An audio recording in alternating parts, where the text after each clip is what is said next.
Seigneur, je te remercie pour ce restant de matin. Je te prie de bénir Sourazak pour son témoignage par rapport à ce que tu as mis à cœur. Puis je te prie aussi, Seigneur, de m'aider juste à partager brièvement la communion, c'est quoi, qui n'est pas un acte religieux comme qu'on voit habituellement, qui est plus profond que ça. Je te prie aussi par la suite, Seigneur, de bénir tout ce petit temps qu'on va être en équipe, qu'on va faire la communion ensemble, puis qu'on va vivre des moments forts avec toi, avec ton amour, ta présence, ta puissance, Seigneur, puis que ça soit vraiment libérateur puis transformateur pour chacune de nos vies, parce que c'est pas normal, Seigneur, si on vient à l'Église puis on en ressort pareil.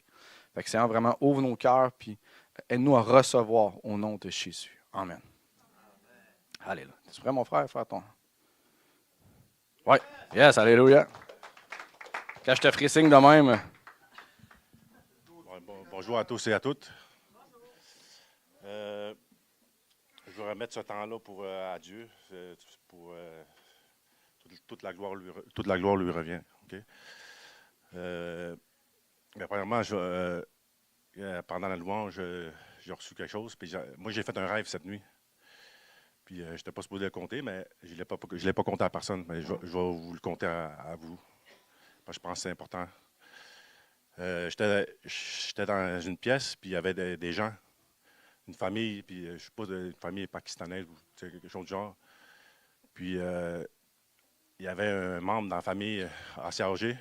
Il était dans une pièce, puis il y avait des douleurs. Il était comme sur le bord de mourir. Puis moi, je suis rentré dans la pièce, puis j'ai prié pour la personne. Puis c'est ça, c'est simple, mais c'est ça mon rêve.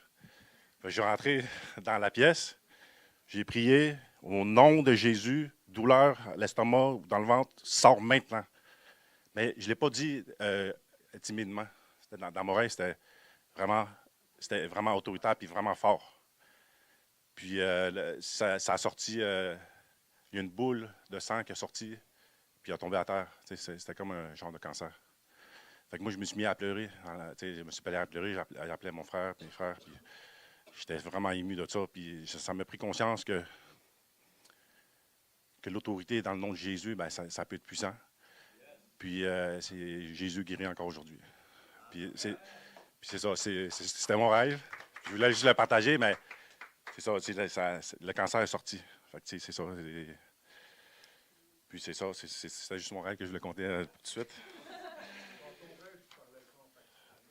Non, mais ça vient de Dieu parce que justement, c'est au nom de Jésus. Je commande la guérison, la maladie sort.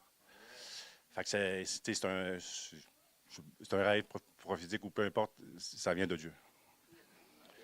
Fait que je l'ai pas. Puis une autre affaire aussi, je voulais féliciter mon frère Abi qui a fait sa première prêche en anglais hier.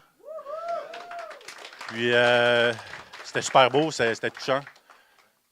Même si on ne comprenait pas tout à fait l'anglais, mais c'est comme parler en langue. Hein? Quand tu es connecté, tu comprends pas mal. Puis il y avait un anglophone qui est venu. Il s'appelle Max, c'est un homme d'affaires inou. Puis il est sorti de là, puis après-midi, ben, on va le baptiser. Il a décidé de donner sa vie à Seigneur. Gloire à Dieu!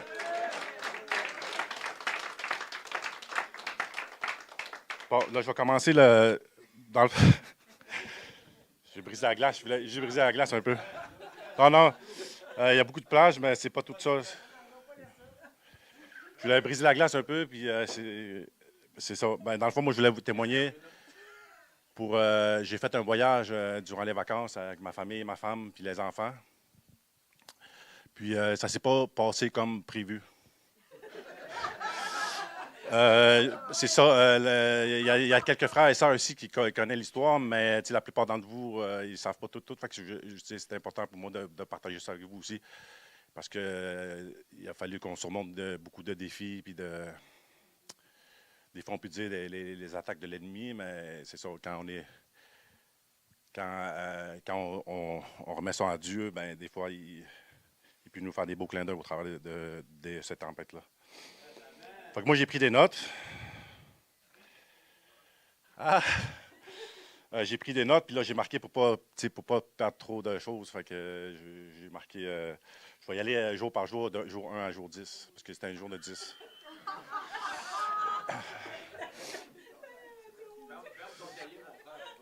Non, ben c'est pas, non, ben c'est ça, ben c'est parce que justement, je ne veux pas perdre trop d'affaires. Je ne lirai pas tout, parce qu'il y en a trop. Ben là, la première journée, on est allé à l'aéroport, OK? C'était, le but premier du voyage, c'était de se rassembler en famille, avec les enfants surtout, puis la famille proche. Puis le but du voyage, c'était vraiment de se rapprocher de Dieu. Parce que, oui, c'est beau de voyager, mais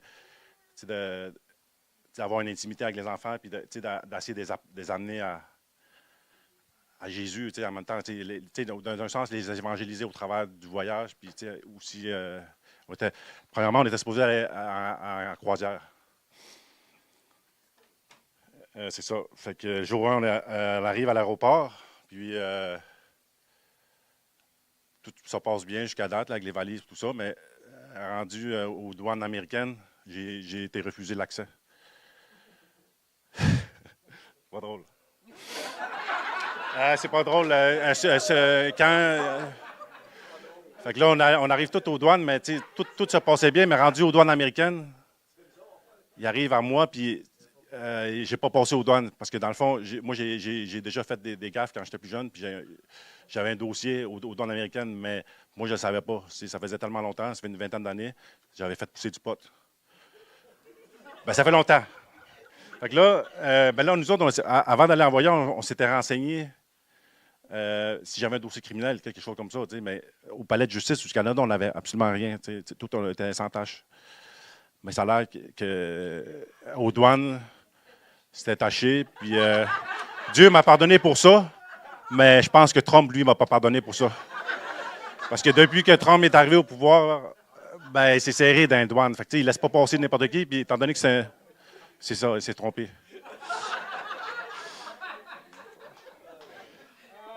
C'est ça. Fait que là.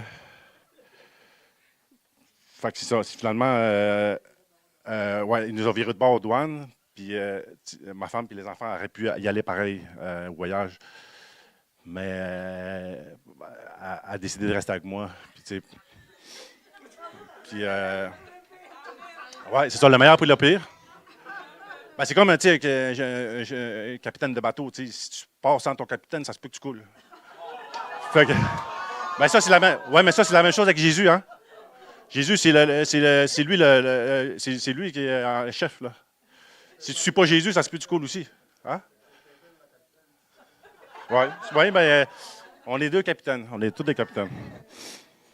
Mais c'est ça. Fait que, c'était dur. C'était dur parce que c'est comme si ça venait de coûter 20 000 qu'on pitchait à l'eau. Fait que moi, quand il m'a rentré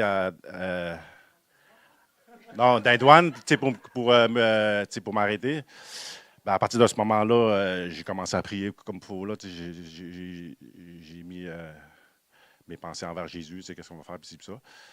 Mais c'est que, comme de fait, j'étais quand même en paix. Je n'avais pas vraiment de crainte ou quelque chose comme ça. Je savais qu'il fallait que je me vire de bord. Mais je voulais lui laisser la place de gérer ça parce que, comme aujourd'hui, moi j'essaie de gérer, mais souvent ça ne marche pas. Fait que j'ai décidé de laisser de la place à Jésus. Puis c'était triste, les enfants et tout ça, mais à travers de ça, on a reçu un clin d'œil parce que là, il fallait courir partout. Là, il m'avait sorti zone sécuritaire. J'étais escorté comme si j'étais un gros criminel. Fait que là, il y avait les zones sécuritaires. Là, je ne pouvais plus voir ma famille. J'avais les passeports, j'avais l'argent, j'avais tout. Puis, fait que là, ma femme courait partout pour aller chercher les bagages. Puis, ça a vraiment été long. Mais au travers de tout ça, on a eu un clin d'œil de Dieu. C'est comme de fait, quand elle est partie chercher les bagages, il y a un douane qui est arrivé. Puis, les douanes ne voulaient pas la laisser passer, aller chercher les bagages, mais finalement, elle a trouvé une douane qui voulait laisser passer parce qu'il fallait qu'elle ait ses passeports, mais c'est moi qui les avais. Puis le douane qui l'a laissé passer, ben, c'était comme un clin d'œil de Dieu. Il a donné une carte de Jonathan Bouchard, évangéliste. Fait que là, c'est ça, tu sais, de l'Église Fondation à Granby. Il y a 20 000 personnes là, plus, puis ils nous ont paniqué un peu au travers de ça, mais c'est ça, ça a été un bon clin d'œil pour dire, gars, Dieu est derrière tout ça, puis Dieu est au contrôle. Fait que, La tension a quand même baissé un peu. Il y avait deux. L'emploi m'a donné deux cartes. La carte Jonathan Bouchard évangéliste, puis l'autre bord, besoin de prière ou miracle. J'ai dit oui. Oui, c'est ça. Fait que c'est ça. Fait que là, on va passer au jour 2. C'était le premier clin d'œil. Fait que là, le jour 2, le lendemain matin, ben, on a essayé de trouver on voulait essayer de trouver un autre voyage pour booker, parce que dans le fond, les enfants ne méritaient pas ça non plus. Fait que, peu importe ce qui allait arriver, ou les frais, ou tout ça, ben, il fallait qu'on trouve un moyen de partir en voyage avec les enfants. T'sais. Puis, c'est l'affaire, c'est que, c'est ça, on était, à un moment donné, ben, on est allé à l'aéroport à côté de l'hôtel. Le lendemain, on a essayé de trouver un voyage, mais là, on s'est dit, on va aller à l'aéroport direct. Mais nous autres, on n'a pas catché parce que là, on va à l'aéroport direct, mais c'était un 1er janvier. Fait que c'était rempli de personnes, là. Fait que là, on voulait se booker un voyage direct parce que là, on n'était pas capable de se booker un voyage. Fait qu'on va dire, on va aller direct, mais là, on n'était plus capable. Fait que là, il y avait bien du monde partout. Puis là, on se croyait dans Maman, j'ai raté l'avion. Tu sais, là, avec les bagages, là, on était 8 personnes, puis on avait toutes 2, 3 valises chaque. Puis là, avec les enfants, on train de ça, hein, c'est quoi des enfants? Fait que là, faut-tu prier parce que, tu sais, la patience, hein? Oui, c'est vrai. Il faut vraiment prier, puis la patience, puis c'est ça. C'était comme Maman, j'ai raté l'avion. Ouais, passe à Kevin. Là, finalement, on trouve pas rien, on trouve pas rien. Tout est bouqué, c'est achalandé, c'est rempli de personnes. Fait que là, on finit par décider de revenir à l'hôtel, hein, c'est ça? Pour essayer de trouver booker un voyage, mais avec un agent de voyage, parce qu'en ligne, on ne pouvait pas. Puis à l'aéroport, c'était free for all, il y avait trop de monde. Puis, hein, Rosaire? C'est vrai, hein? Mais là, on a eu un deuxième clin d'œil, le jour 2, puis c'est mon frère Rabi, finalement. Il était à Montréal comme de fait. Mais là, l'affaire, c'est qu'on est 8 avec des bagages, puis tout ça, mais on n'a pas de voiture en plus. Puis là, on était quasiment chou-clac. On était habillés en été, parce qu'on était supposé partir en Floride. Fait que là, mon frère Rabi, il m'appelle, on s'appelle, on se parle. Fait qu'il il est venu souper avec nous autres. Puis c'est ça, puis ça s'est quand même bien passé. Mais à un moment donné, on est allé dans un restaurant. On voulait aller au buffet, mais finalement, on a attendu 1 heure là-bas. Puis rendu à l'entrée du buffet, on a été bloqué. On ne sait pas ce qui est arrivé. Fait que, on a viré de bord. Fait que là, la patience, ça commence à monter encore. Mais finalement, on va au souper resto. Fait qu'on passe quand même du bon temps avec mon frère. Puis c'est ça, c'est un beau clin d'œil. Puis mon frère Rabi, il a payé la facture. Ça a coûté au-dessus de 400$. Fait que c'était vraiment généreux de sa part. Puis c'est le genre de bénédiction. Fait que c'est ça, c'est le deuxième clin d'œil. Ça veut dire rester calme. Dieu est au contrôle. C'est ça, il est au contrôle. Puis il ne faut pas trop y aller par notre propre force. Parce que quand tu vas par tes propres forces, des fois, on s'en fâche. Puis moi, je m'en fâche souvent. Fait que fait que là, OK, là, on va aller à jour 3, OK? Il n'en reste pas beaucoup. Ah, c'est ça. C'est ça. Rabi était venu nous chercher parce que justement, il voulait passer un peu de temps avec nous autres, puis il nous a encouragés aussi. Mais on était 8. Puis là, j'ai été loué une voiture. On a été loué une voiture, fait que là, j'avais une voiture. C'est ça. Puis après ça, le jour 3, ben là, on a essayé de trouver un voyage. Après le souper, on a essayé de trouver un voyage. Puis là, on avait réussi à trouver un voyage pour à peu près 10 000. Je vais donner des chiffres. Là, pour ça a coûté à peu près 10 000. Ça coûte à peu près 10 000 pour 8 personnes. Puis là, on a essayé de trouver plein de forfaits, mais à cette période-ci de l'année, c'est vraiment difficile. Fait qu'on a trouvé un forfait pas si pire à 10 000 avec un agent de voyage pour Cuba. Fait que là, il était tard. Fait que là, à minuit, l'agent de voyage a dit OK, on va geler votre forfait. Puis on va finir l'inscription demain matin. Fait que là, on est content. On est content. OK, regarde les enfants, on s'en va à Cuba, on va aller. C'est pas la meilleure place qu'on voulait aller. Mais pour les plages, c'est vraiment une belle place. La nourriture, c'est pas conseillé, mais c'est bon. Pareil. C'est bon. Mais gars, gloire à Dieu parce qu'on est allé pareil, puis on a vécu des belles choses quand même. C'est ça. Fait que là, le lendemain matin, ben là, finalement, on a reçu un appel que le voyage, il n'est pas booké finalement, il n'a pas été gelé. Fait que ça a passé de 10 000 à 18 000 $. Fait que là, moi, j'ai dit, oh, attends un peu, il y a quelque chose qui ne marche pas, là. J'ai dit, c'est bien beau d'être patient, là, mais là, j'ai dit, on ne tombera pas dans ce piège-là. Elle dit, on va attendre un peu, on va chercher, mais ça commençait à être dole, là. Hein? Fait que là, le monde a commencé à avoir mal à la tête. Ma femme a commencé à avoir mal à la tête, faire de la fièvre. Rosa, il a mal à la tête aussi. Hein? Puis là, il y a des virus, mal de tête, congestion. Puis là, cette nuit-là, on a eu des visions. Mais tu sais, Marie, elle a eu comme des visions. Puis c'était comme la sorcellerie après nous autres. Puis moi, elle était dans une autre chambre. Moi, j'étais dans une autre chambre. Puis moi, j'avais rêvé que je me faisais attaquer par des loups. Fait que, tu sais, quand on s'en est parlé le lendemain, on s'est dit que peut-être qu'il y avait quelque chose sur nous, là. Une impression où on s'est attaqué par l'ennemi.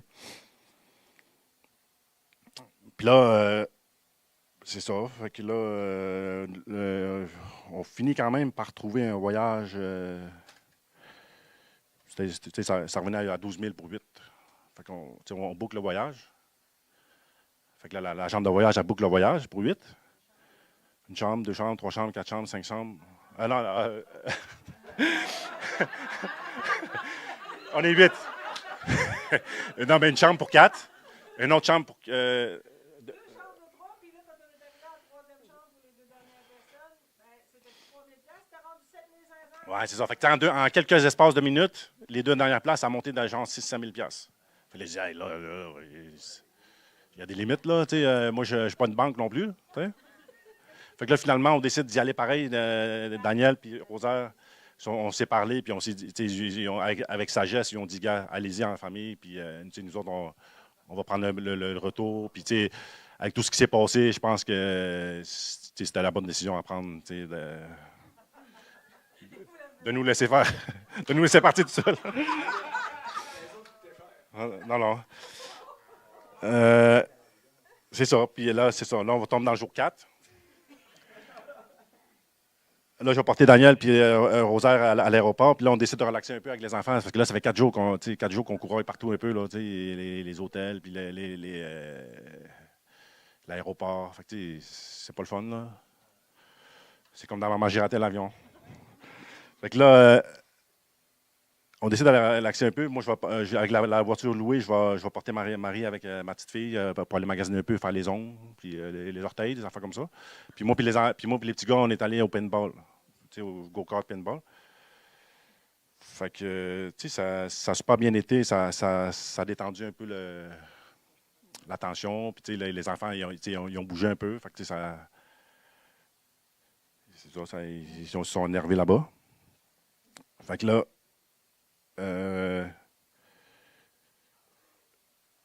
puis c'est ça, quand je suis revenu après l'activité, ben, on pensait que ça commençait à aller être bien. Là. Ah, c'est le fun, hey, c'est une belle journée, les gars, yes, ça. Là, on en revient sur l'autoroute Ville-Marie. Je roule en charge, je m'en allais chercher ma valise pour aller rejoindre Marie. Puis là, à un moment donné, j'arrive, bang! Non, c'était pas un accident, c'était un nid de poule. Ben, à Montréal, les nids de poules, c'est des nids d'éléphants. C'est des nids d'éléphants, tu sais. Fait que là. Ouais, c'est ça. Là, les gens, qu'est-ce qui s'est passé là? Tu sais, nous autres, on pensait que c'était le fun, là. Là, je vois un petit bing, bing, bing, ça sonne dans l'auto. Pression du pneu. Ben là, moi, c'est la voiture que j'ai louée. Fait que là, il faut que je me rende à l'hôtel. Fait que là, les enfants, ils ont commencé à catcher, les autres, là, ils ont commencé à dire, là, il y a quelque chose qui se passe. Ils ont pas un flat en plein Montréal avec un char loué, man. Attends, pas habillés, là. On n'était pas habillés, on était en neige d'été, tu sais. Fait que là, finalement, on réussit de peine de misère à se rendre à l'hôtel. Fait que là, j'ai changé un pneu, c'est pas dur, là. Moi, je suis capable de changer un pneu. Fait que là, je sors les affaires pour changer le pneu. Je dis, Jack, me dit, hey, inquiétez-vous pas, les enfants, là, on va s'en aller dans pas long. Là, je jack le char, je sors le pneu, ah, il y a ça, il y a un pneu. Mais j'avais pas la clé pour le max. Pour les max, c'est une clé spéciale. Fait que là, finalement, on est là avec nos bagages à l'hôtel. Puis, faut que j'accorde l'autowing. Fait qu'on attend encore 2-3 heures à l'hôtel, à se tourner les pouces. Puis, ben moi, je ne me tournais pas les pouces, je priais. Fait que là, les enfants, eux autres, ils étaient 8-9 heures le soir, il y avait char d'arriver. Puis si on attend 2-3 heures encore à l'hôtel assis sur les bancs, même pas dans une chambre. Puis c'est ça. Merci Seigneur pour la patience. Parce que dans la parole, il s'est dit aussi hein, d'être lent à la colère. Une couple de fois, j'ai passé proche. Là. Fait que là, c'est ça. Fait que c'est à ce moment-là, il faut que tu puises dans le Seigneur puis tu dis, gars, peu importe ce qui se passe, reste calme. Dans la tempête, il faut que tu restes calme. C'est pas évident, mais c'est faisable. Donc, jour 5. Excusez, désolé, là, si je prends un peu de temps, là. C'est ça, jour 5, François. Là, on décolle en avion, là, qu'on était content, là. Finalement, on réussit à rentrer dans l'hôtel. Dans l'avion.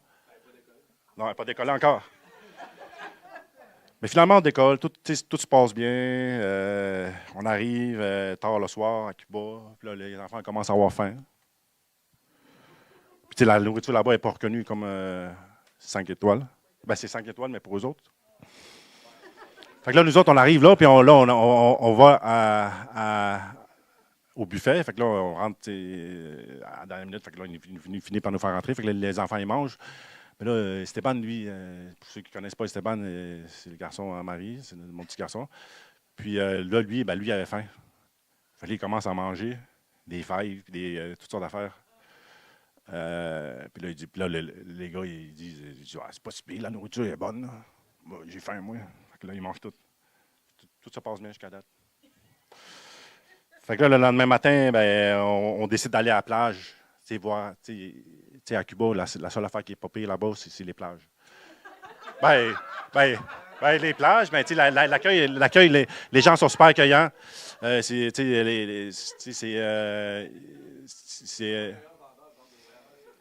Ah, ben moi, je suis pas vendeur, moi. Mais c'est ça. Fait que là, on va voir les plages. Puis comme de fait, la première journée qu'on va là, on dit, on va aller aux plages. Il se met à avoir du tonnerre, puis les nuages tout gris. Finalement, on n'a pas été. Ben, on a été, mais en arrivant là, il a commencé à mouiller. Fait que là, on dit, on retourne à l'hôtel. Non, mais lui et Isaac sont retournés. Moi, Esteban, Loïc, Vous en restez un peu. on est allés nager. Ah, OK. C'est pas vrai qu'on va rester dans l'hôtel. Une autre journée, puis l'eau était chaude. Bon, tu vois, l'eau est bonne. C'est vrai, ça, j'avais oublié. Fait qu'ils ont resté pareil, mais c'est ça. Fait qu'ils ont profité du temps. Fait que jour 6. En fin de soirée, on a été souper. Là, Esteban, il dit maman, je ne pas bien. Ouais, c'est ça. Là, en fin de soirée, c'est ça. C'est jour 6, c'est après. Fait que là, c'est ça. Là on s'en va souper. Mais là, c'est ça. Esteban dit qu'il file pas bien et tout ça. Fait que là, il vomit partout sur la terrasse. Il y a des gueules partout. Fait que là, encore une autre chose qui se met dans nos pattes un peu. C'est ça. Fait que là, il vomit partout. Fait que c'est ça. Il y a eu une indigestion. Fait que là, on dit, on va-tu pas finir par sortir au travers de ça? Mais au travers de ça, on était quand même capable de. Oui, c'est ça. Fait que prier en langue, des fois, ça fait des miracles.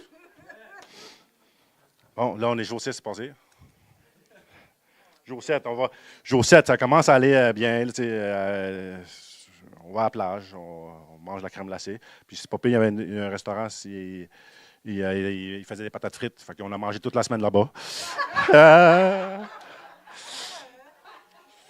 Mais c'est ça, au travers de ces affaires-là, là, moi, Dieu, il m'avait parlé, puis il faut que tu sois sensible. Des fois, quand tu es dans la tempête, il faut que tu sois quand même assez sensible. Moi, il m'avait parlé à propos des finances et de l'argent. Oui, j'avais eu un bon coup, mais j'avais quand même beaucoup d'argent américain sur moi. Mais j'ai continué à faire comme si rien s'était passé. Je donnais des types. Parce que à Cuba, c'est quand ils vivent la seuil de pauvreté. Fait qu'ils vivent juste de touristes. Fait que moi, j'essaie d'enseigner aux enfants en même temps que c'est important d'être généreux pareil. Puis qu'eux autres, ils ont des besoins. Puis c'est de rester. Pas être attaché à l'argent. Même s'il arrive de quoi, sois pas attaché à l'argent, sois détaché de ça. Il y a du monde qui ont besoin, tu peux bénir. Comme François il disait, euh, on est béni, mais on est béni pour bénir aussi. Fait que, les semences, l'argent, ça fait partie de cette équation-là. Fait que, moi, je ne l'ai pas fait pour recevoir, je l'ai fait pour donner, puis de montrer aux enfants que c'est important d'être des généreux. Puis travailler pour le royaume surtout. Parce que ces gens-là, ils ont besoin, puis quand on arrive, puis ils sont souriants, puis tout ça, ben, c'est touchant pareil, de voir que nous autres, on vit on pense que tout va bien, mais au travers du monde, des fois, il y a du monde qui ont besoin, puis nous autres, on pense juste à nos petits nombrils des fois, c'est ça. Fait que dans les tempêtes, pense pas juste à toi, pense à Jésus. Fait que c'est ça. Là, commence à amener notre voyage. Fait que là, on va à la plage, il fait beau, on se fait bronzer, la petite fille est contente. Puis on finit par aller dans un restaurant à l'extérieur pour aller essayer de trouver un beau restaurant, avec la bonne nourriture, gastronomie, un peu. Ouais. Puis on va dans un restaurant, mais là, on colle un chauffeur de taxi. Il s'appelait comment? Il s'appelait Alberto Escobar. Puis Pablo, il s'appelait Alberto. Puis c'était un Mexicain, puis il était super smart, puis tout ça. Puis nous autres, un Cubain. Il y a un Cubain qui parle espagnol. Fait que là, on s'en va avec lui, on veut visiter un peu, puis en même temps, il nous apporte un restaurant. Puis là, au travers de ça, on pose des questions, puis on se rend compte qu'il est chrétien. Fait que là, il était tout content de nous montrer sa croix, puis tout ça. Puis là, nous autres, on avait parlé, il a dit non, pas catholique, je suis chrétien, je me rassemble dans une maison, puis d'église maison. Fait que là, c'est gloire à Dieu. On avait un beau chauffeur de taxi. Puis c'est ça, fait que là, on décide de revenir, puis le soir, ça a super bien été. On a bien mangé. C'était adéquat, là. Puis là, le jour 9, presque 10, 9. Le lendemain, on annonce. Ben là, on voulait faire une activité, booker une activité avec les enfants, parce que, là, ça fait 3-4 jours qu'on est à la plage, puis tout ça, puis on veut faire une activité là, à Cuba pour avoir des bons souvenirs. Fait que, on s'est réservé une activité dans une grotte, aller pêcher avec ben, pas pêcher, mais je veux dire, nager à les rocailles, là, les corails, puis tout ça, les catamarans. Fait que finalement, on dit, gars, vendredi, la dernière journée, on va se réserver ça, puis on va aller passer du temps en famille. Puis finalement, quoi? Ça a été annulé. La dernière journée. Ça a été annulé. On arrive à la chambre d'hôtel, on reçoit une petite lettre en dessous de la table, en dessous de la porte. Votre voyage est refusé. Votre excursion, elle est cancellée pour cause de température. Fait que le lendemain, il ne fera pas beau. Finalement, c'était la plus belle journée. La semaine, il faisait beau, tout ça, mais ils nous ont cancellé notre voyage. Fait que, on trouvait ça poche. Mais on était préparés à ça. Fait que, c'est ça, quand tu puises dans le Seigneur, tu te prépares. Parce que l'ennemi, des fois, il veut voler ta joie. Mais quand tu es prêt, l'ennemi ne peut pas rien faire. Tu gardes ta joie, peu importe les circonstances. Tu restes ferme, puis tu restes uni, surtout. Fait que là, c'est ça. Il y a encore une autre embûche. Ben là, finalement, comme on dit, on l'a pris en riant un peu. Même les enfants, ils s'en sont rendus compte. Fait que là, finalement, on décide d'aller évangéliser avec le chauffeur de taxi, qui est chrétien. Parce que là, on voulait visiter, justement, on dit, on va en profiter, gars. On va aller visiter les petits villages pauvres un peu dans ces coins-là, puis essayer de voir voir qui Dieu nous envoie pour des besoins. On le fait. Des fois, ça ne nous tente pas, mais cette journée-là, ça nous tentait. Fait qu'on est allé évangéliser, mais évangéliser en espagnol, c'est dur. Hein? Quand tu ne parles pas en espagnol, fait qu'on a réussi à avoir.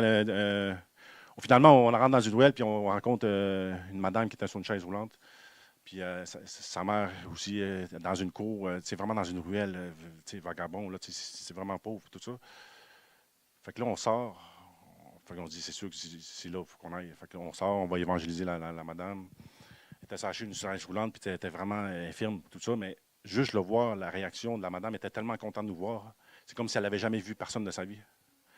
Elle nous rentrait, elle nous invitait dans la maison. Puis elle était comme ça, puis elle se donnait des becs dessus. Puis là on faisait la collade. Puis là, elle était vraiment contente de nous voir, puis elle n'arrêtait pas de nous donner des becs. Puis c'était très touchant. Puis on a prié pour la madame aussi, pour son mal de dos. Puis on a amené aussi Pablo Escobar. Alberto. On a amené Alberto avec nous autres pour faire la traduction. Puis on lui a montré aussi que, nous autres, notre façon de faire, c'est d'aller évangéliser, pour distribuer nos connaissances. Puis Pablo, lui, Alberto, il n'était pas trop sûr, mais on l'a amené, il dit, viens ici, viens faire l'interprète. Puis on a prié pour la madame, tout ça. Puis Alberto, il était quand même touché, puis il a vu que Dieu est vivant, c'est ça. Fait que là, finalement, le jour 10, j'ai pas de jour 10? J'ai pas de jour 10. Fait que finalement, le lendemain. Finalement, on a été bénis, puis je rends gloire à Dieu pour ça quand même, parce qu'avec la famille, on est restés soudés, on est unis, puis on a réussi de ne pas avoir presque une petite altercation entre les frères et sœurs, puis les enfants. Puis c'était ça le but, c'était vraiment de se rapprocher, puis de rester unis, puis de ne pas exploser malgré les situations. Fait que les enfants ont vécu ça avec nous, puis on s'est tenus. On est revenu souvent avec d'être lent à la colère, d'être patient. Puis il y a des choses qui arrivent, puis des fois, c'est au travers de ça qu'on apprend. Puis quand on est parti en avion, ben Dieu a fait quand même des clins d'œil. Là. Il y avait des places en arrière puis des places en avant. Ouais, puis là, c'est ça, on a été surclassés, puis on n'était pas supposé être surclassés, mais ils nous ont mis VIP. Ben moi, on n'avait pas réservé VIP, mais comme de fait, ils m'ont envoyé en avant, avec les chaises en cuir, puis l'écran, puis la gastronomie, alcool à volonté, breuvage à volonté, puis c'était vraiment... là, il commençait à dire merci Seigneur, il commence à... Les clins d'œil comme quoi, de ne pas s'inquiéter. Oui, c'est ça coûte cher, 40. Oui, c'est ça. Fait que, au travers des tempêtes, des fois, il faut puiser dans le Seigneur. Puis c'est ça, on a été VIP. Fait que c'est un clin d'œil. Puis là, à l'aéroport, pour la direction de cette île, on se ramasse à cette île. On attend pour... non, de Montréal à cette île. Fait que là, à un moment donné, le gars, l'annonceur, dans l'intercom, il dit désolé, ça se peut que notre voyage soit détourné. Fait que là, il dit encore. Non, on a détourné parce que là, les nuages étaient bas ou là, tu sais, il y avait. La pression atmosphérique n'était pas bonne, puis il y avait des vents, fait que le pilote a dit il m'a averti qu'on partait de Montréal, mais fort probablement qu'on allait être obligé d'atterrir à Québec et pas c'est ça. Un détour. Fait que nous, on dit là, les enfants, là, ils disent non, là, si on s'en va à Québec, là, c'est sûr qu'on pète le coche. On pète la coche, c'est sûr. Les enfants, priez, on décolle, on s'en va à cette île. Fait que là, finalement, ça a super bien été. Puis, c'est ça l'histoire. C'est ça, c'est pour ceux qui ne savaient pas. Fait que, il y a eu beaucoup de choses. Puis, je ne peux pas tout expliquer parce qu'il y en a beaucoup encore. Mais en général, c'est ça. Il y a même. Il était obligé de coucher avec le beau-père. Il pétait tout le temps, puis C'était une grosse épreuve, ça. Tu as-tu compris ça, Rosaire? Oui? Hein? OK. Ça, c'était une épreuve, ça. Ça, il fallait que je sois patient. Fait que c'est ça, au travers de ça, là, je veux juste vous apporter une expérience. Puis moi, après ça, au travers de ça, j'ai pensé pourquoi ça nous est arrivé, tout ça. Moi, durant les 2, 3 dernières années, moi, j'ai ma compagnie, j'ai le travail, je gère des affaires. Mais souvent, je ne prie pas quand je fais des actions. Fait que, quand je le fais par moi-même, souvent, je vais me détourner un peu de tout ça. Fait que je gère mal. Dans un sens, je gère mal mes finances, je gère mal ces choses-là. Mais ça m'a coûté quand même assez cher d'apprendre. Ça a coûté cher d'apprendre, mais hein? Oui. Non, mais tu restes dans la paix. Quand il arrive, quand il arrive des choses, tu restes dans la paix, Dieu va restaurer. Fait que là, moi, ce que j'ai fait, c'est j'ai pris confiance en moi, j'ai été approfondi dans la Bible, à propos des finances, puis de tout ça. Fait que, François, il l'enseigne souvent, mais des fois, on n'écoute pas tout le temps, ou on ne prend pas de notes, mais aussi, des fois, on oublie, mais des fois, c'est par expérience qu'on apprend. Fait que, moi, j'ai appris à la dure. Fait que moi, j'ai été creusé en parole, puis j'ai appris beaucoup de choses, puis j'ai fait beaucoup de gaffes. Puis, qui dit que tout appartient à Dieu, lève sa main? Oui. Bon, ben, l'argent aussi appartient à Dieu. Fait que, si vous voulez être béni, ben, c'est pas si. Comme il disait François, c'est pour vous. C'est, que je veux dire, c'est, ça y appartient, oui. Bon, mais il faut que tu gères bien ces affaires. Parce que moi, j'ai déjà fait des gaffes. J'ai acheté des affaires ou peu importe où je consommais. Mais à un moment donné, il faut prendre conscience que ce que tu as appartient à Dieu. Puis si tu la gères bien, ça se peut qu'il t'en fait bénéficier pour faire bénéficier aux autres. OK? Puis c'est ça, il ne faut pas toujours penser à nous autres, à nous autres mêmes. Puis c'est comme quand à Cuba, quand j'avais de l'argent d'Américain beaucoup, mais je l'ai tout donné. Mais il ne faut pas que tu restes attaché à ça. Si tu restes attaché à ça, ben, c'est ça qui. Dans la Bible, ça dit la racine de tous les maux, hein? C'est l'argent. C'est l'orgueil, des affaires comme ça. Mais souvent, l'argent est relié à notre cœur un peu. C'est pas supposé, mais souvent c'est relié. Fait que, si tu gères mal ton argent, ça se peut que tu aies des problèmes dans ta vie. Mais si tu gères bien et tu travailles pour le royaume de Dieu, ça se peut que tu en bénéficies et que tu peux faire bénéficier beaucoup de monde autour de toi. Fait que là, j'ai pris ça comme note, mais je n'en parlerai pas aujourd'hui. C'est à propos c'est à propos de la loi de la semence. Puis c'est la parole de Dieu. Fait que j'ai pris beaucoup de notes. Je vais m'en servir pour l'année 2026 à venir. Puis je vais être un témoignage aussi. Je veux le déclarer pour justement être un beau témoignage pour vous, pour mes frères, pour Sébastien qui travaille avec moi. Puis moi, ce que je veux, c'est prospérer. Puis je veux que vous prospérez aussi. Fait que je vais m'en servir de la parole de Dieu pour justement, en même temps, me rapprocher de lui. Parce que tout ce qui est dit... oui. Oui. Je vais résumer. Là. On a été éprouvés. Dieu est en train de restituer. Oui. C'est fait voler par l'ennemi. Sous a appris une belle leçon. On est vraiment en train de se faire restituer. Puis Sous, il a tout le temps eu le cœur sur la main. Mais le concept des dîmes, pour lui, c'était comme ponctuel. Tu sais, comme il faisait beaucoup d'overtime. Puis quand il y avait un gros coussin, là, il envoyait de l'argent. Mais c'était pas comme avec une régularité. Non, mais c'est ça, je vais en venir plus tard.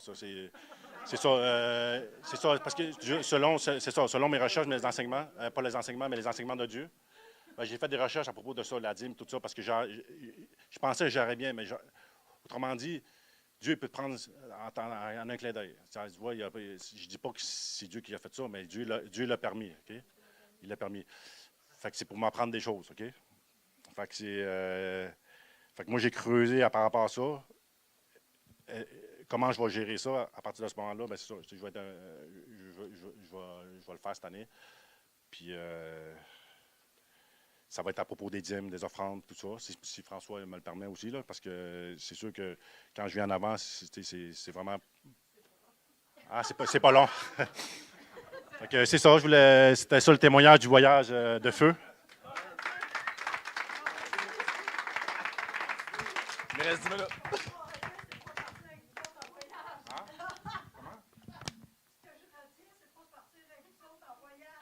Non, c'est pas ça, faut que tu retiennes. Tu puisses dans le Seigneur quand il arrive des événements. Amen, mon frère. Alléluia. Étant donné qu'il reste 15 minutes. Non, c'était très bon faire sa part. Puis oui, tu me le diras à l'avance, puis on te laissera 1 heure. Ça va me faire plaisir, mon frère, que tu partages ce que tu as appris, parce que c'est faire sa part, on rit bien dessous, parce que c'est drôle, là, puis il apporte ça de façon humoriste, puis c'est bien correct, là. Mais ça parle pas mal plus fort quand quelqu'un vit une situation que quelqu'un qui fait juste prêcher quelque chose qu'il a entendu. Fait que qu'est-ce que tu as dit, même si on est ri tout le long, moi, ça m'a beaucoup touché, puis emmène pour les leçons. Puis j'espère que ça vous a touché aussi.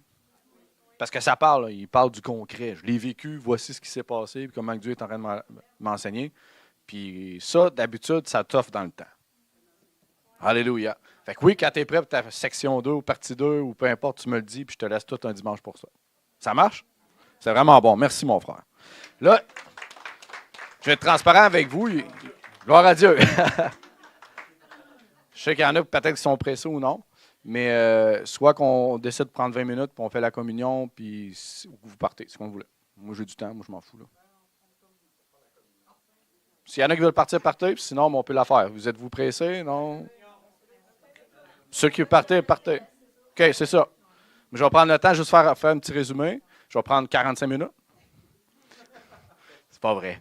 Non, je vais prendre juste un petit résumé, puis après ça, on va se mettre en équipe, puis on va faire la communion, puis on va prendre le temps avec le Seigneur. Puis ceux qui ne peuvent pas, sentez-vous à l'aise, vous pouvez partir, il n'y a pas de stress avec ça. Alléluia. Ceux qui peuvent, mais vous pouvez être là. Amen. Sentez-vous de la pression, c'est correct? Non, vous êtes découragé? C'est bon. OK. Bon, OK. J'avais préparé un gros enseignement. C'est pas vrai. J'essaie de me rappeler du mot de passe. Ça, je pense que c'est ça. Je suis rendu technologique, mais j'ai enlevé la pochette rose parce que ça faisait moins pasteur. Oui, il y a ça aussi. OK, vite fait, avez-vous vos Bibles? Oui? OK. On les sort, on sort notre âme. Il me semble qu'il fait chaud. Le chauffage, est-tu au bout ou c'est le soleil? Ou? Non, mais le chauffage doit être au bout, mais. Ouais, peut-être s'il y a quelque. Ben, à moins que ça dérange les gens là, mais. Je ne sais pas si le chauffage est au bout dans le temps que vous pognez votre Bible. Oui, le chauffage est au bout, t'as 8. Y a-t-il quelqu'un qui veut s'en occuper, le baisser au moins à 3 ou 2 en attendant, si ça ne dérange pas? Peut-être. Oui. Ouais, Sébastien là-dessus. Ben ça, à 3-4, mon frère. Ouais, le chauffage est au bout, ça sort. Ouh! Bon, on a parlé du Sud, fait que, on a parlé de Cuba. 1 Corinthiens 11, 23, 26. Oui, 1 Corinthiens 11, 23, 26. Ça existe encore dans la Bible, ça a l'air en 2026. 1 Corinthiens 11, 23, 26. Pas 12, 11. Oui, je le cherche dans ma Bible. OK. Car j'ai reçu du Seigneur ce que je vous ai annoncé, ça c'est Paul qui a eu la révélation de la Sainte Seine, c'est que le Seigneur Jésus, dans la nuit où il fut livré, au soir pour aller mourir à la croix, prit du pain et après avoir rendu grâce, le romput et dit, ceci est mon corps qui est rompu pour vous, faites ceci en mémoire de moi. De même, après avoir soupé, il prit la coupe et dit, cette coupe est la nouvelle alliance en mon sang, faites ceci en mémoire de moi toutes les fois que vous en boirez. Car toutes les fois que vous mangez ce pain et que vous buvez cette coupe, vous annoncez la mort du Seigneur jusqu'à ce qu'il revienne. Amen. Tu des gens qui croient encore que Jésus va revenir un jour? Mais... Amen. Alléluia. Bon, il y a beaucoup de chrétiens qui ne croient plus maintenant. Là. Bon, OK, c'est un autre sujet. OK. Car toutes les fois que vous mangez ce pain et que vous buvez cette coupe, vous annoncez la mort du Seigneur jusqu'à ce qu'il revienne. C'est là qu'il revient. C'est encore écrit. Amen. C'est pourquoi celui qui mangera le pain et boira la coupe du Seigneur indignement, on va l'expliquer, sera coupable envers le corps et le sang du Seigneur. C'est comme le bout de nos jours qu'on skip, mais il faut en parler. Que chacun donc s'éprouve soi-même, et qu'ainsi qu'il mange du pain et boive de la coupe. Car celui qui mange et boit sans discerner le corps du Seigneur, mange et boit un jugement contre lui-même. OK. C'est pour cela qu'il y a parmi vous beaucoup d'infirmes et de malades, et qu'un grand nombre sont morts. C'est encore écrit, ça? Ah oui? OK. C'est bon. Mais quand nous sommes jugés, nous sommes châtiés par le Seigneur afin que nous ne soyons pas condamnés avec le monde. Boy, OK. Ainsi, mes frères, lorsque vous vous réunissez pour le repas, attendez-vous les uns les autres. Si quelqu'un a faim, qu'il mange chez lui, afin que vous ne réunissiez pas pour attirer un jugement sur vous. De la misère à le dire. Je réglerai les autres choses quand je serai arrivé. Bon, bref. Tout ça pour dire que, c'est dans un contexte où il y avait l'Église de Corinthe qui vivait toutes sortes de désordres. Je ne sais pas si vous le savez, l'un qui couchait avec sa belle-mère, l'autre buvait, l'autre mangeait, l'autre était ivrogne. C'était toute qu'une affaire. Puis en mangeant tous ensemble, dans ce genre de melting pot-là, de n'importe quoi, ils faisaient la communion. On s'entend qu'il manquait certaines compréhensions de certains points bibliques pour faire la communion de la bonne façon, bibliquement parlant, mais surtout aussi avec un cœur sincère qui est repentant puis qui comprend la croix. Alléluia. Sinon, la plupart des gens dans l'Église de Corinthe, bien évidemment, ils n'auraient pas vécu dans cette situation-là. Mais l'Église de Corinthe était jeune dans la foi. C'est Paul qui l'a fondée. Paul était parti. Et dans la lettre d'un Corinthien, vous allez vous rendre compte que Paul corrigeait l'Église de Corinthe. Là, il l'a corrigé par rapport souvent au désordre qu'il y avait au niveau du parler en langue dans l'Église. On n'est pas contre de parler en langue. Alléluia, on prie en langue ici. Amen. Mais il y avait un désordre dans l'Église de Corinthe. Il y avait un désordre au niveau des dons. Il y avait un désordre au niveau des enseignements, de la prophétie. Il y avait un désordre aussi au niveau même de la sainteté dans l'Église. Hein? Il y a des gens qui vivaient dans l'immoralité, dans l'adultère. C'était vraiment assez spécial. Fait que Paul se devait, suite aux questions des Corinthiens, d'y répondre. Et bien évidemment, c'est sûr qu'il doit y avoir une question par rapport au repas du Seigneur lorsque les gens mangeaient ensemble. Il y a des gens sûrement qui ont vu le flag. Il y en a qui ivrognent. L'autre fait juste penser à lui, puis il mange à l'excès. Puis ça a l'air qu'il y en a dans la gang qui couche avec sa belle-mère. C'est sûr que entendre ce genre de choses-là, en tant qu'apôtre, tu ne peux pas ne pas corriger. Puis emmène pour la correction de Dieu.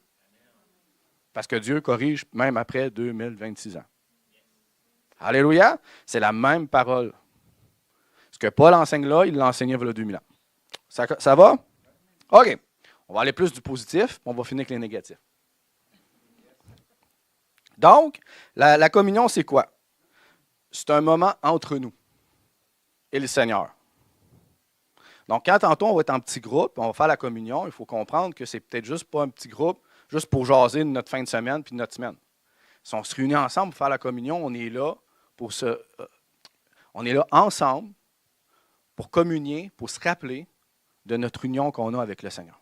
Le célébrer. Dire oui encore à Jésus. Alléluia. Ça va? Et bien évidemment, ce n'est pas parce qu'aujourd'hui vous avez fait une erreur, que vous avez fait un péché, vous vous êtes rendu compte que vous avez fait quelque chose qui est en dehors de la volonté de Dieu, qu'automatiquement, ça veut dire que quand vous allez faire la communion, Dieu va vous frapper. Ce n'est pas ça. Et je vais l'expliquer. Parce que si c'était le cas, on ne serait tous pas ici, tous et chacun. Ça va? Je l'ai testé. J'ai fait des erreurs, j'ai pris la communion dans des erreurs, et Dieu ne m'a pas plus frappé, puis je ne suis pas plus mort. Pourquoi? Parce que j'avais un cœur repentant et sincère. Dans mes niaiseries, je me suis repenti, je pleurais, puis j'ai demandé à Dieu de me changer, puis après j'ai pris la communion, et Dieu ne m'a pas frappé. C'est là la différence. Les Corinthiens, certaines personnes qui ont été frappées par Dieu par jugement, c'est qu'ils ont pris la communion indignement. Pourquoi? C'est qu'ils n'étaient pas sincères avec le Seigneur. Ils avaient endurci leur cœur. Ils ne se repentaient pas de leurs fautes continuelles. Ils vivaient dans cette désobéissance-là. Ils avaient pu, comment je pourrais dire ça? Ils sont enlevés de la main de Dieu, peut-être même pour certains. Et quand tu ne discernes plus ce que Christ a fait à la croix, bien, tu vis dans le monde, tu vis dans le compromis, tu vis dans le péché. Discerner, ça veut dire comprendre, avoir la compréhension que Christ est mort à la croix pour tes péchés, tes maladies, tes souffrances, que ça lui a coûté sa vie pour te redonner la vie en retour. Alléluia! Et en retour, sur ce cadeau-là de la grâce que Dieu t'a donné, comme je vous ai déjà enseigné il y a 2 semaines, tu en es reconnaissant, puis tu ne prends pas ta vie chrétienne tout croche. Tu ne la prends pas à la légère. Tu vas t'assurer de vivre dans la volonté de Dieu. Amen? Ça va? OK. Donc, la communion, c'est un moment entre nous pour nous rappeler du sacrifice de la croix. Alléluia. Proclamer notre alliance avec lui, comme je vous ai dit. Ça va être drôle à dire, mais c'est vrai, de recevoir les bénéfices de la croix aussi en même temps. Quand tu comprends que Christ est mort à la croix pour tes maladies et tes péchés, si tu y crois et que tu es malade, tu peux être guéri. Parce que des fois, on est tellement surchargé la semaine qu'on ne se met pas à y penser. Mais des fois, juste dans la communion, juste se rappeler, hey, Christ est mort à la croix pour mes péchés, mais non seulement mes péchés, pour mes maladies, pour mes souffrances. Puis que tu crois d'un cœur simple, c'est vrai que tu peux recevoir ta guérison à ce moment-là. C'est un bon moment où tu ne focuses plus sur tes problèmes, tu focuses sur Jésus. Comme notre frère Sou a dit. Alléluia. C'est important. C'est un moment aussi qu'on peut déclarer la victoire. Christ a vaincu le péché à la croix. Christ a vaincu la maladie à la croix. Bon, est-ce qu'il y a un truc qui vous a passé dessus ou que vous croyez tout à ce que Jésus a fait pour vous? Oui, non? OK. Ça devrait. Oui, alléluia. Christ est votre victoire. Et la communion, c'est un cri de joie. Un cri que vous avez appartenu à Jésus. Un cri de victoire. Pas un cri de dépression. On va la faire. Non, soyez heureux. Soyez joyeux. Soyez enthousiastes de vous rappeler cette union-là que vous avez avec Jésus-Christ. C'est grâce à la grâce qu'il vous a offert gratuitement. Amen? OK. Je continue le pain. Est-ce que vous vous rappelez c'est quoi le pain? Ça représente quoi le pain? Le corps. Amen. Ésaïe 53, 4, 5 dit, « Cependant, ce sont nos souffrances qu'il a portées, ce sont nos douleurs qui s'est chargées, et c'est par ces meurtrissures que nous sommes guéris. » Le pain représente le corps de Jésus qui est quoi? Brisé pour nous à la croix. Et dans Ésaïe, il y a des gens qui vont prendre ce verset-là et dire, « Non, non, non, on ne parle pas de maladie. » Le mot grec ou le mot hébreu douleur, c'est vraiment douleur physique. Souffrance, ça peut être mentale ou peu importe. Le mot est très large. Alléluia. Souffrance aussi. Ça peut être toutes sortes de souffrances. Pas juste physique, c'est très large aussi le mot hébreu. Et le mot guéri, c'est le même mot qu'on dit que Yahvé Rapha, l'Éternel qui guérit. Le mot guéri, c'est l'Éternel qui restaure, qui rétablit, qui guérit. Et dans le mot hébreu, on parle de guérison de maladie, on parle de restauration des finances, restauration de ta vie, de force. Le mot est large. Parce que Dieu comble tous nos besoins. Alléluia! Yahvé Jireh, Yahvé Rapha, c'est tous des noms qui représentent une facette de nos besoins envers Dieu. L'Éternel qui guérit, l'Éternel qui est notre paix, l'Éternel qui est notre bannière, l'Éternel qui nous restaure. Il y a toutes sortes de noms. Je sais pas, vous ne savez pas ça? OK, c'est bon. Fait que Dieu est suffisant pour répondre à tous tes besoins. OK. À la croix, il a porté quoi? Péché, nos douleurs, nos souffrances, nos maladies et notre condamnation. N'est-ce pas merveilleux? La croix nous rappelle, frères et sœurs, que c'est un échange divin qui a été fait. Jésus a été frappé pour te redonner la vie. Jésus a été frappé pour te donner la santé. Jésus a été frappé pour te donner la liberté du péché. Jésus a été condamné pour te donner la liberté. C'est un échange divin. Alléluia. Parce que maintenant, sa vie coule en nous. Alléluia. La coupe, le sang représente quoi? Amen. Luc 22, 20 dit, « Cette coupe est la nouvelle alliance en mon sang, comme je dis, là, je clenche, qui est répandue pour vous. Son sang est scellé. Le sang de Jésus est scellé, a scellé la nouvelle alliance, si je peux dire. Et cette nouvelle alliance-là, ça c'est pas juste aujourd'hui, demain, ou 7 jours sur 4, ou c'est pas 12 heures sur 24, non. La nouvelle alliance, le sang de Jésus vous couvre, vous pardonne de tous vos péchés 24 sur 24, 7 jours sur 7. Amen? Puis il n'y a pas un petit péché ou un grand péché que Christ n'efface pas. Tous les péchés sont effacés.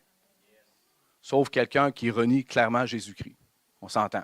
Qui est comme le blasphème contre l'Esprit. Est-ce que vous me suivez?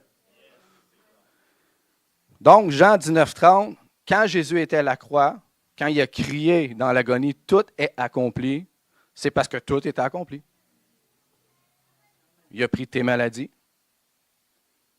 il a pris tes péchés, ta condamnation, tes souffrances, tes douleurs à la croix. C'est lui qui était frappé à ta place. Alléluia. Par amour. Parce que personne qui a vraiment un véritable amour dans son cœur veut voir les autres souffrir. Tu as mal à la tête, donne-moi ton mal de tête. Tu es condamné, donne-moi ta condamnation, je vais te rendre libre. C'était le cœur de Dieu à travers Jésus-Christ. La création souffre, la création est malade, la création elle va vers la mort, elle est séparée de moi, la création est condamnée. Il n'y a plus rien à faire avec, elle est déchue. Elle scrape. Mais Jésus a dit, je les aime tellement que je ne peux pas permettre qu'ils continuent là-dedans. Dieu, la seule façon qu'on peut restaurer toute chose, c'est que c'est un qui soit frappé. Puis pas juste un peu, extrême, jusqu'à l'agonie. Mais quand Christ a vécu toute cette souffrance-là, c'était parce qu'il portait sur lui tous les péchés, toute la souffrance, toutes les douleurs, toute la maladie de toute l'humanité jusqu'à nous présentement. Alléluia! Et il a crié à la fin, tout est accompli. Et la Bible dit qu'il a rendu l'âme par la suite. Il est allé rejoindre le Père. Amen? OK, je vais être fait. Colossiens 2, 14, 15, ça dit, Christ a dépouillé les dominations et les autorités en triomphant d'elles par la croix. Satan pensait avoir réussi dans son plan infiniment pernicieux de clouer Jésus à la croix en disant c'est terminé, on n'entendra plus parler. Mais la bonne nouvelle, c'est qu'il a été ressuscité. Sûrement que là, il a comme fait oh, Colin. Ah, je ne l'avais pas prévu celle-là. Et Christ est ressuscité. Et parce qu'il est ressuscité, il peut te redonner la vie en retour. Jésus l'avait dit, il dit, avant que je vous donne l'Esprit Saint, il faut que j'aille vers le Père. Il faut que je revienne à la vie avant de vous le donner. Donc, c'était important que Jésus ressuscite parce qu'il a vaincu la mort. C'était le dernier obstacle, humainement parlant, c'était la mort physique. Puis la mort pour l'éternité, séparée de Dieu. Encore, Christ l'a vaincu. Bon, vous mourrez encore physiquement, on s'entend? Mais à cause que Christ a vaincu la mort, il te donne la vie en retour, la vie éternelle, la Zoé de Dieu. Et lorsque tu vas mourir, tu t'en iras pas séparé de Dieu dans le lac de feu, dans le lieu de jugement, tu vas aller avec Christ pour l'éternité avec lui. La mort a été vaincue. Alléluia! Oh, ça c'est bon, je me mets une note. Vous voulez l'entendre, celle-là? En tant que chrétien, souvent, on essaie comme de combattre pour avoir la victoire. Avez-vous déjà fait ça? Pourtant, tu dois changer ton mindset. Tu as déjà la victoire. Tu dois juste marcher dans cette position-là de victoire tout le temps. Ah oui, Dieu va faire ci, va faire ça. Non! Crie la victoire que tu es guéri. Proclame que tu es déjà dans ces souliers-là de victoire. Christ a déjà payé le prix pour que tu sois guéri. La Bible dit, vous avez été guéri. C'est fait. Donc, tu dois proclamer par la foi que cette victoire-là, elle est acquise. Puis elle est acquise dans ta vie. Oui, boy, OK, ça va? OK. Souvent, on veut combattre ce qui a déjà été accompli. Oh, mon frère, je suis tombé dans le péché, je suis enchaîné, je ne sais pas comment m'en sortir. Je vais combattre. Tu ne peux pas combattre le péché, il n'y a rien à faire. C'est Christ qui l'a vaincu à la croix. Alléluia. Fait que là, faut que tu mettes tes souliers de victoire et tu crois par la foi et tu le cries, tu déclares que tu marches dans cette victoire-là. Elle est déjà acquise. Elle est à toi. Marche dans cette position-là. Amen. Essaie pas de combattre le péché, tu ne seras pas capable, tu vas tomber. Quand tu comprends ça, tu te sens libre, léger, parce que le combat était acquis. C'est la même chose pour la maladie, les douleurs, la souffrance. Christ a payé le prix. On n'a pas besoin de la refaire descendre sur la croix à nouveau. C'est fait, c'est accompli. Alléluia. OK. Nous ne combattons pas pour la victoire. Nous vivons à partir d'une victoire déjà acquise. Je ne sais pas si c'est clair, mais pour moi, ça l'est. L'alliance est l'espérance du futur. 2 Corinthiens 11, 2. La Bible dit que Dieu, Paul, à travers lui, lorsqu'il a amené des gens au Seigneur, mais bref, c'est la même chose, qu'on est fiancé à qui? Alléluia. Et qu'un jour, on va se marier avec lui. Ça fait drôle à dire pour les hommes, mais vous me comprenez? L'Église, c'est synonyme d'épouse. L'Apocalypse 19,7, ça dit « Les noces de l'agneau sont venues ». C'est là que le mariage va être célébré. Alléluia, dans le millénium, le 1000 ans. Mais présentement, on est fiancés en vue du mariage. Donc, la communion nous rappelle que l'alliance est scellée et nous garde dans l'attente du retour de Jésus. C'est pour ça que la Bible dit « Tu dois faire la communion jusqu'à temps qu'il revienne. » Tu vas célébrer pleinement avec Jésus lorsque tu vas te marier avec lui. Maintenant, tu as ton alliance, tu es scellé pour le mariage. Et qu'est-ce qu'a fait la fiancée en attendant son époux? Elle se prépare. Puis elle garde sa robe. Puis elle la garde près de où? Près d'elle. C'était ça la tradition juive. Et que je suis en présence de Dieu. Amen. Juste moi qui tiens plus debout, mais c'est pas grave. OK.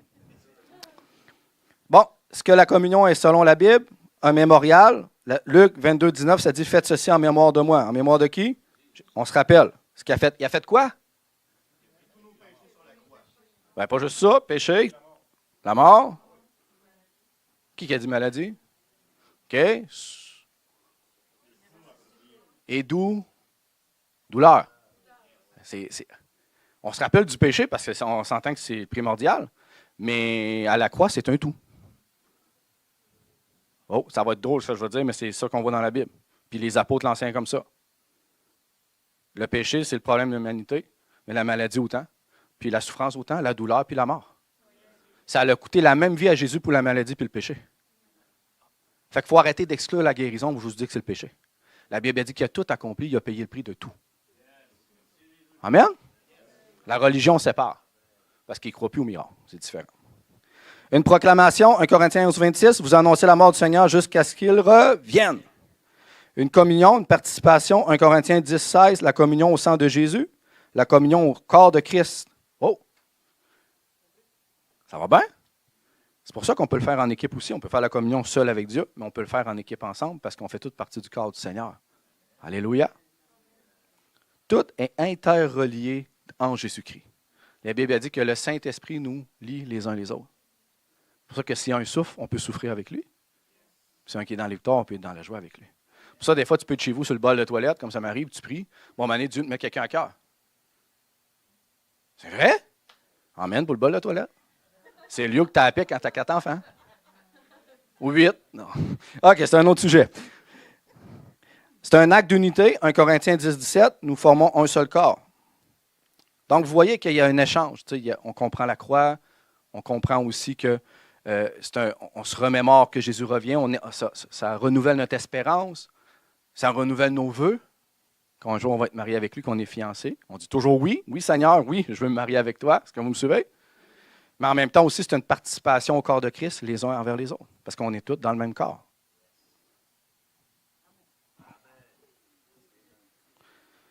Prendre la communion indignement, j'ai terminé, puis on va se mettre en équipe. 1 Corinthiens 11, 27, 29. 11, 27, 29, je vais marquer ça. Je l'ai lu tantôt, mais c'est pas grave. C'est pourquoi celui qui mangera le pain ou boira la coupe du Seigneur indignement sera coupable envers le corps et le sang du Seigneur. Ça veut dire quoi? Dans l'Église de Corinthe, dans ce contexte-là, puis je ne veux pas dire que parce que je parle le contexte, ça ne peut pas nous toucher. Est-ce que vous me suivez? Là, c'est parce que Paul répondait à une question dans le contexte. Mais c'est encore valable de nos jours, ça peut arriver dans nos églises de nos jours. Le problème de Corinthe était quoi? Division, mépris, désordre, péché non repenti. C'est ça qu'on voit. Adultère et tout le. Ça vous tombe dans le péché non repenti. Ça veut dire quoi non repenti? C'est pas juste tu le dis, c'est tu changes. C'est ça la repentance. Wow. Repentance biblique, c'est qu'il y a une transformation. Tu dis à Dieu, je te demande pardon, j'admets mes torts, j'admets que tu as raison, lave-moi par ton sang pur, je veux vraiment marcher à nouveau avec toi dans ta volonté, mais il faut que tu te détournes de ce qui te détruit. Puis en cours de route, tu puises dans la grâce. Comme le petit vélo que j'ai dit avec ma fille, la grâce, c'est le petit vélo avec les 2 roues. Le petit vélo avec les 2 roues, si on ne l'embarque pas dessus, il ne bouge pas. Puis si on l'embarque dessus, même si elle est embarquée dessus, le bicycle ne bouge pas. Qu'est-ce qui fait qu'elle bouge? Il faut qu'elle commence à pédaler. Mais les petits trous à côté font en sorte qu'elle ne tombe pas. C'est ça la grâce. Ça te donne des capacités où ça facilite ta réussite. Et ça vient de Dieu. Alléluia. Paul a discerné le corps et à s'examiner soi-même, pas à fuir la table. Les Corinthiens, je le répète en terminant, il y avait une partie des gens qui étaient dans l'église de Corinthe ou qui ne se repentaient pas de leurs mauvaises œuvres. Et ils demeuraient dans cette, on va dire, situation-là. Ils perduraient dans leurs péchés. Et quand tu ne te repens pas, puis tu perdures dans tes péchés, puis surtout dans tes péchés aussi qui te lient, comme l'adultère, la pornographie, tout ce genre de choses-là, c'est dur de s'en sortir. Ton cœur s'endurcit et ça ne te dérange plus. Tu étouffes la voix de l'Esprit. Alors, ces gens-là étaient dans l'Église, sûrement qui disaient « Amen, Alléluia, tout va bien ». Mais par orgueil, par désobéissance, ils ne se repentaient pas, ils étaient éloignés de Dieu, puis ils vivaient dans une posture où ils pouvaient faire tomber les autres, mais ils s'en foutaient royalement. C'est comme ça qu'on le discerne dans le texte. Mais ils prenaient la communion, puis Alléluia, on prend le pain, on prend le sang du Seigneur, puis tout va bien. C'est là que Paul a comme dit « Hey, Il y en a parmi vous dernièrement qui sont peut-être tombés malades, peut-être morts. Ce n'est pas Dieu qui leur a donné en passant. C'est juste que dans leur posture de rébellion, ils se sont enlevés graduellement de la protection de Dieu. Et quand tu t'éloignes de la protection de Dieu, la porte est ouverte pour que l'ennemi vienne te voler. Je ne dis pas que c'est votre cas dans toutes les situations parce que vous avez un bobo. Ce n'est pas ça que je dis. Mais eux, dans leur situation de rébellion envers Dieu, c'est comme si la main de Dieu ne peut pas les protéger. Et l'ennemi s'est acharné sur eux. Puis la Bible dit même qu'il y en a qui sont morts. Ananias et Saphira sont morts comment, eux autres? Parce qu'ils ont menti au Saint-Esprit, imaginez. Ça veut dire parce que vous avez menti aujourd'hui que tout le monde va mourir? Non. Ils l'ont fait en connaissance de cause, sans repentance, en ayant vu Dieu agir d'une façon miraculeuse, de façon impossible, inhumaine. Ils sont obstinés dans leur rébellion, dans leur cœur. Puis en même temps aussi, dans cette situation-là, Dieu devait montrer à tous que tu ne prends pas à la légère ta vie chrétienne, parce qu'il y avait un grand mouvement de Dieu, des grands miracles. Il y avait énormément de personnes qui étaient sauvées. Et dans cette situation-là, pour ramener la crainte, malheureusement, à cause d'Ananias et Saphira, il devait avoir un jugement sur leur vie. Et c'est ce que ça a fait et ce que ça a produit par la suite. Bon, de nos jours, on pense que ça n'existe plus et c'est fini parce qu'on est en 2026, Dieu a changé d'idée. Non. Non. Il n'a pas changé, puis je l'ai déjà vu. Puis Dieu m'a déjà averti pour des gens, et ça arrivé.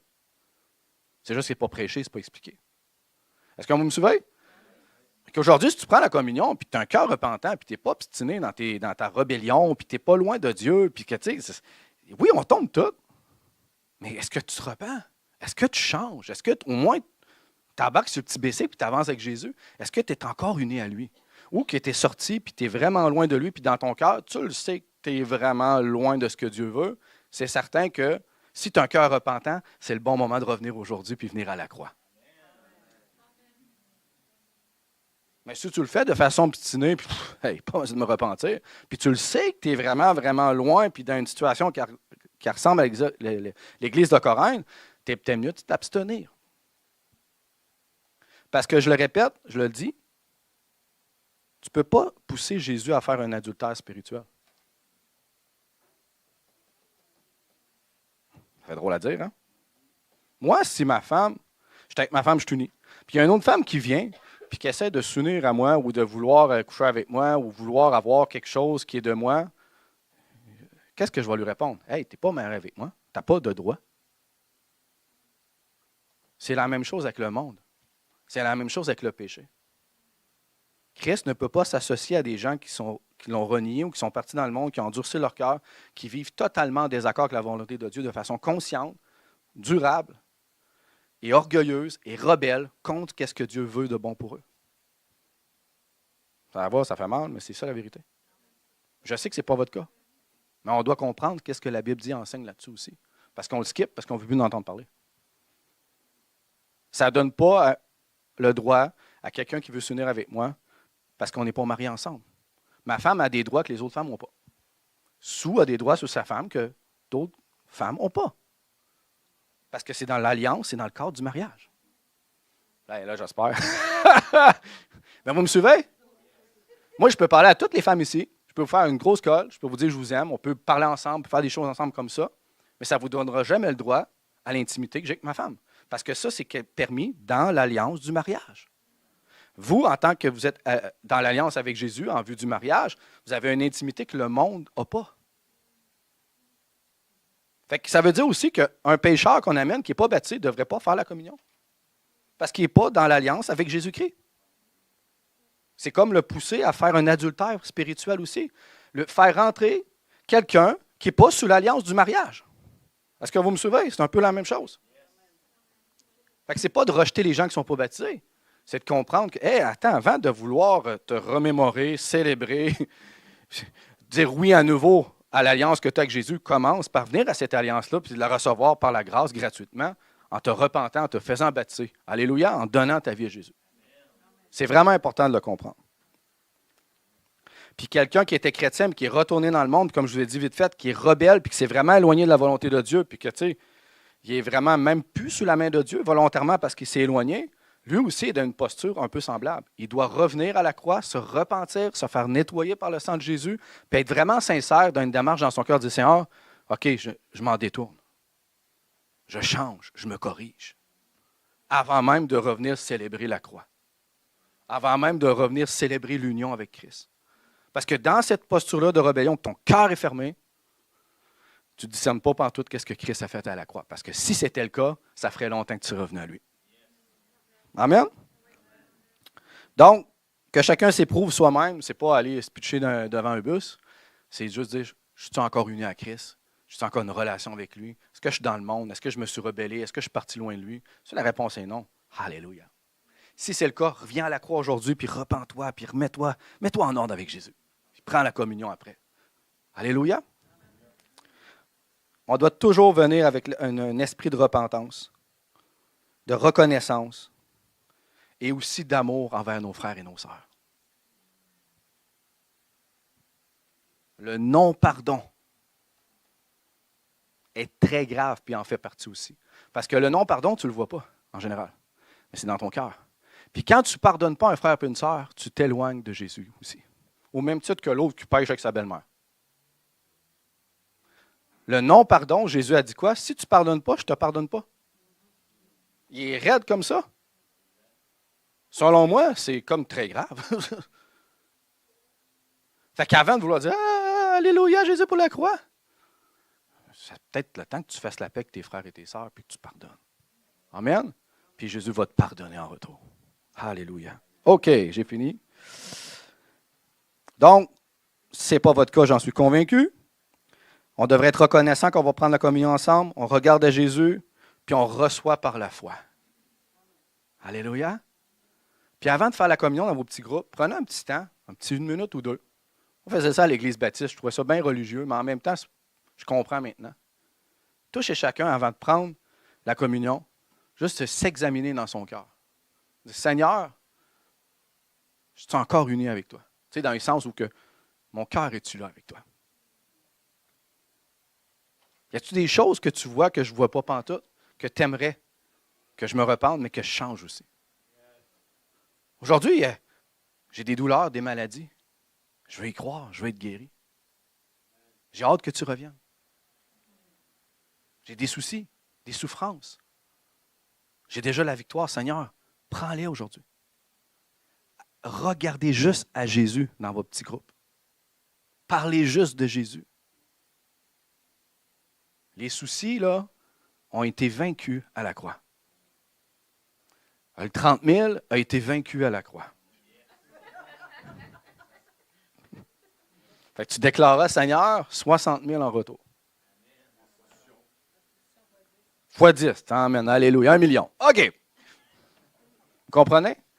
Marchez dans cette posture-là de victoire. Je le répète pour terminer. J'ai parlé vite fait de la situation indigne. Un pécheur qui veut venir faire la communion, c'est non. C'est clair? C'est pas pour le rejeter, c'est pour le protéger. 2, un chrétien qui est retourné pécheur, ça veut dire qu'il est retourné dans le monde solide, c'est non aussi. Qui vienne à la croix avec un cœur sincère, repentant, qui remette sa relation en ordre. Un peu comme d'un mariage quand tu es en grosse chicane, mais un gros chicane où tu es séparé d'eux, puis tu ne vis plus dans la même maison, puis tu ne veux plus te parler. Restaure toute chose avant tout. Alléluia, c'est la même chose. Est-ce que vous me suivez? Mais si ce n'est pas ton cas, le petit moment où on va passer une minute, fais juste le passer avec le Seigneur. S'il y a de quoi, demande pardon. Puis s'il n'y a rien, célèbre, loue. Puis même s'il y a de quoi, célèbre puis loue. Je le répète, ce n'est pas parce que tu as fait une erreur, tu as fait un péché, que là, tu es dans une situation extrême. Non! Vous allez vous rendre compte qu'en prenant un temps dans la communion ou que vous allez regarder à Jésus, c'est le miroir de ta vie. On ne le fait pas souvent la semaine parce qu'on est quoi? Surchargé, on a moins de temps. C'est correct, moi aussi ça m'arrive. Mais quand tu regardes à Jésus, c'est vrai que tu vois très splendide de joie comme notre sœur Simone et le gros sourire. En regardant Jésus, tu vas voir aussi des choses que tu ne vois pas des fois. Des choses que Jésus veut transformer à son image. Alors, c'est un temps dans ce moment-là de communion où que tu remets tout ça à Jésus. La Bible a dit que celui qui pêche, pêche davantage ou que celui qui se sanctifie davantage. Quand tu as la pensée de Christ dans ton cœur, quand tu la médites, quand tu sais qu'il revient, savez-vous quoi? Ça fait du nettoyage. Tu te rends compte, c'est vrai? Prenez ça souvent tous les jours. Pensez à Jésus qui revient. Regardez ce qui va sortir au fond de vous. dans votre cœur. Ouais, il faut peut-être que j'arrête ça. Hein? Peut-être se réfasse un petit peu. Non, c'est vrai. La Bible le dit. La pensée de la sainteté de Dieu met souvent en lumière des choses pour que tu t'en détournes. Pas pour te condamner, pour te transformer. Amen? Fait que c'est vraiment important. Fait que là, on va prendre juste 1 minute. Puis après, on va se mettre en équipe. En équipe de 4 à 6. Puis notre sœur Danielle va apporter la communion, un plateau pour chaque équipe. Puis là, je sais qu'il y a du temps, tout le monde a faim. Puis là, il y a peut-être les gens jeûnés. Puis là, on a hâte d'aller manger une poutine. C'est votre choix. Mais je vous encourage à prendre le temps. Amen.